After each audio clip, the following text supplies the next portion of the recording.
नमस्कार, मी प्रणिता बोरसे. आपण पाहत आहात TV9 मराठी आणि आता बुलेटिन मध्ये पाहूयात सुपरफास्ट 50 बातम्या. महाविकास आघाडीची जागा वाटपासंदर्भात आज महत्त्वाची बैठक. सलग 2 दिवस महाविकास आघाडीच्या बैठका. मागील आठवड्यात महाविकास आघाडीच्या नेत्यांकडून 288 जागांचा आढावा. पितृपक्षानंतर जागा वाटपाची चर्चा होईल. चर्चेनंतर बऱ्याचशा गोष्टी फायनल होतील. जयंत पाटलांची माहिती. सोलापूर मध्येच्या जागेवरून माकपचे नरसय्या आडम आक्रमक. सोलापूर मध्येची जागा सोडण्याचं सुशीलकुमार शिंदेंना मान्य केलं होतं. कोणत्याही स्थितीत उभा राहणार आणि जिंकून येणार, आडम मास्तरांची आक्रमक भूमिका. वर्ध्यात तिसऱ्या महाशक्ती आघाडीचा उमेदवार जाहीर. बच्चू कडू यांच्याकडून आर्वी मतदारसंघातून जयकुमार बेलखेडे यांच्या नावाची घोषणा. अहमदनगरच्या शेवगाव पाथर्डी विधानसभा मतदारसंघातून आगामी विधानसभा निवडणुकीसाठी माजी जिल्हा परिषद सदस्य हर्षदा काकडे इच्छुक. शेवगावमधील बोदेगाव येथे संकल्प विजयाचा मेळावा घेत शक्ती प्रदर्शन. अहमदनगरमधील श्रीरामपूरच्या राजकारणात जितूभाऊची एंट्री. ना आजी ना माझी, यंदा जितूभाऊच मारणार बाजी. शहरात बॅनर झळकले, त्यामुळे चर्चेचा विषय. जितूभाऊ कोण म्हणून नागरिक संभ्रमात.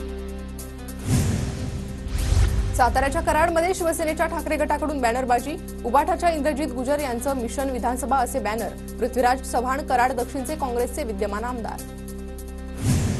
इंदापूर विधानसभेसाठी शरद पवार गटाकडून 4 इच्छुकांनी अर्ज भरले. प्रवीण माने, आप्पासाहेब जगदाळे, अमोल भिसे आणि अशोक घोगरे यांचे अर्ज दाखल. जळगावमधील मुक्ताईनगर मतदारसंघात रोहिणी खडसेंकडून बॅनरबाजी. शरद पवारांचं नेतृत्व हेच खरं पालकत्व, अशा आशयाचे बॅनर मतदारसंघात झळकले. भाजपचे माजी खासदार प्रताप पाटील चिखलीकर जरांगेंच्या भेटीला. चिखलीकरांनी जरांगेंच्या तब्येतीची विचारपूस केली. पक्षाने सांगितल्यास विधानसभा आणि लोकसभाही लढवेन. नेतृत्व जे निर्णय घेईल ते मान्य. माजी खासदार प्रताप पाटील चिखलीकर यांचं वक्तव्य. मालवणमध्ये शिवजयंतीपर्यंत शिवरायांचा भव्य पुतळा उभारणार. कराडमध्ये मुख्यमंत्री एकनाथ शिंदेंची मोठी घोषणा. पुतळा वाऱ्याने पडला असं मुख्यमंत्र्यांनी सांगितलं. किती बेशरमपणा कराल. मालवण पुतळा प्रकरणावरून उद्धव ठाकरेंची शिंदेंवर टीका. पक्षाला काय दुर्भाग्य सुचलं आणि अजितदादांना घेतलं. भाजप नेते मोहन जगताप यांचं वक्तव्य. बंडाचा झेंडा हातात घेऊन निवडणुकीच्या मैदानात उतरणार, जगताप यांची प्रतिक्रिया. सरकारमध्ये प्रशासकीय अधिकाऱ्यांनी भाजपचा युनिफॉर्म घातलाय. नागपूरमधील सभेत सुनील केदार यांची टीका. भाजपचा युनिफॉर्म घालणाऱ्यांना सरकार आल्यावर सॅल्यूट मारायला लावील. केदार यांचा प्रशासकीय अधिकाऱ्यांना इशारा.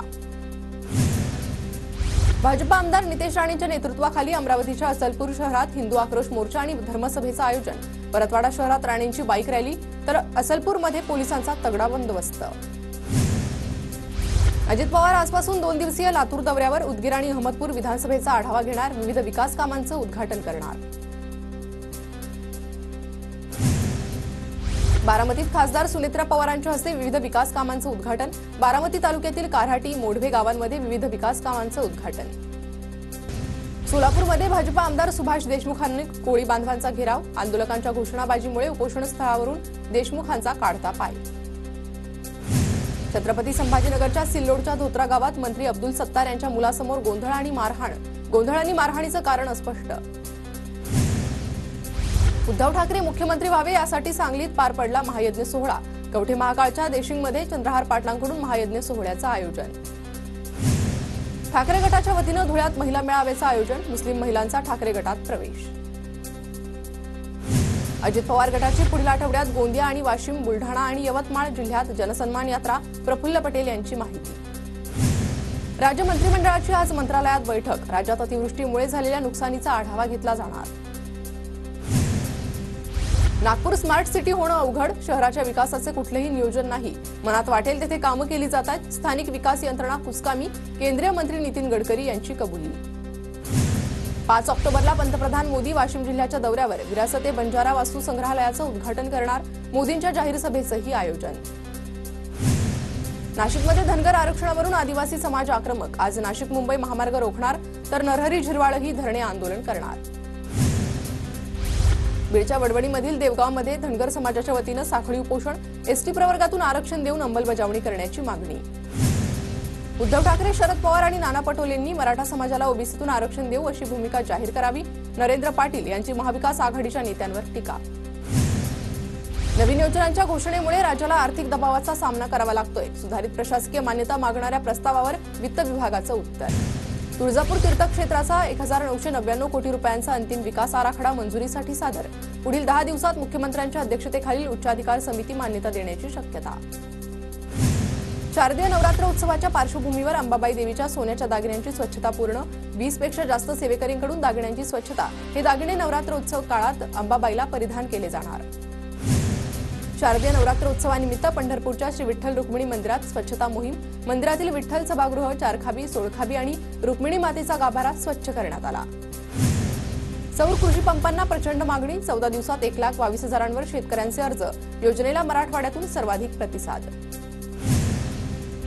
मुख्यमंत्री माझी लाडकी बहीण योजनेत पात्र महिलांची मोफत गॅस सिलेंडरची प्रतीक्षा कायम। नंदुरबार जिल्ह्यात 4 लाख पेक्षा जास्त महिला पात्र ठरल्या। लाडकी बहीण योजनेच्या तिसऱ्या हप्त्याचे वाटप सुरू। पहिल्याच दिवशी योजनेतील 34,74,116 लाभार्थ्यांना तिसऱ्या हप्त्यापोटी 521 कोटी रुपयांचं वाटप। मुंबई पुणे जाणाऱ्या खासगी ट्रॅव्हल्स धारकांकडून प्रवाशांची लूट। सण उत्सवात भाडे वाढणार असल्याची शक्यता। चंद्रपूर जिल्ह्यातील कोरपनाचे तहसीलदार प्रकाश भटकर निलंबित। कढोली खुर्द येथे अवैध सरपंच निवड भोवली। नंदुरबार जिल्ह्यात परतीच्या पावसामुळे 1,500 हेक्टरवरील पिकांना फटका। कापूस, मिरची, केळी आणि सोयाबीन पिकांचं सर्वाधिक नुकसान। धुळे शहरालगत रस्त्यांची दुरवस्था, वाहन चालकांची तारांबळ। लवकरात लवकर खड्डे बुजवण्याची नागरिकांची मागणी। धुळे जिल्ह्यात पावसामुळे कपाशी पिकावर रोगाचा प्रादुर्भाव, शेतकऱ्यांची चिंता वाढली। नागपूर एम्समधील 2 विद्यार्थ्यांसोबत रॅगिंग केल्याप्रकरणी सोनेगाव पोलीस ठाण्यात गुन्हा दाखल। पीडित विद्यार्थ्याला अश्लील चित्रफित दाखवत कपडे काढून अश्लील कृत्य करण्याचा दबाव टाकल्याची तक्रार। सांगलीच्या म्हैसाळमध्ये विजेचा शॉक लागून मृत्यू प्रकरणी प्रत्येकी 5 लाखांची मदत जाहीर। पालकमंत्री सुरेश खाडे यांची घोषणा, तर या प्रकरणी चौकशीची खाडेंची मागणी। ठाण्याच्या शहापूरमधील जुन्या कचरा घाटात दरीत कोसळताना बचावली बस। आंबा पॉइंटजवळ रस्त्याच्या अपूर्ण कामामुळे बस घसरली। ठेकेदारावर गुन्हा दाखल करण्याची नागरिकांची मागणी। नाशिकच्या येवल्यातील अंदरसूल दुकान फोडीतील 2 संशयितांना अटक। चोरीला गेलेला 2,10,000 रुपयांचा मुद्देमाल हस्तगत। फर्निचर दुकानाचं शटर तोडून केली होती चोरी।